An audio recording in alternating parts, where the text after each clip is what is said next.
మా చెల్లి నాకు అన్నలాగండి. అవునండి. ఎందుకిలా అంటున్నానంటే, మేము ముగ్గురం సిస్టర్స్. మాకు బ్రదర్స్ లేరు. చిన్నప్పటి నుంచి అందరూ అంటా ఉంటారు గదా! ముగ్గురు ఆడపిల్లలే, ఒక అబ్బాయన్న లేడని జెప్పి. ఇలాంటి సిట్యుయేషన్స్ మేము చాలా ఫేస్ చేశాము. మాకు గూడా అనిపిచ్చేది ఒక బ్రదర్ ఉంటే బావుండు అని. కానీ ఇప్పుడు మా చిన్న చెల్లిని చూసినప్పుడు అనిపిస్తది. ఒక సొంత బ్రదర్ ఉన్నా సరే ఇంత బాగా సపోర్ట్ చేస్తాడా? ఇంత బాగా చూసుకుంటాడా పేరెంట్స్‌ని అనిపిస్తది. నన్ను గానీ, నా తర్వాత చెల్లెని గానీ, మా పేరెంట్స్‌ని కానీ చాలా సపోర్ట్ చేస్తది. మా పేరెంట్స్‌ని అయితే ఫైనాన్షియల్‌గా కానీ ప్రతి విషయంలో తనే చూసుకునేది. నాకు అనిపిస్తది ఒక అబ్బాయి ఉంటే కూడా ఇంత బాగా చూసుకోడేమో అనిపిస్తది. ప్రతీదీ అర్థం చేసుకుంటది.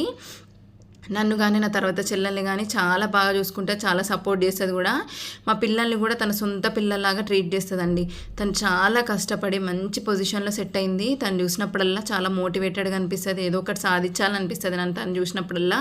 అంత కష్టపడి పైకొచ్చిందండి తను. నాకేదన్నా బాధొచ్చినా, నాకేదైనా కష్టం వచ్చినా నేను వెంటనే ఫోన్ చేసేది మా చెల్లెకేనండి. తను ఇట్లా కాదు అట్లా అని చెప్తది. మంచి సజెషన్స్ కూడా ఇస్తది. నేను యూట్యూబ్, ఇన్‌స్టా స్టార్ట్ చేద్దాం అనుకున్నప్పుడు కూడా నేను ఫస్ట్ చెప్పింది మా చెల్లెకేనండి.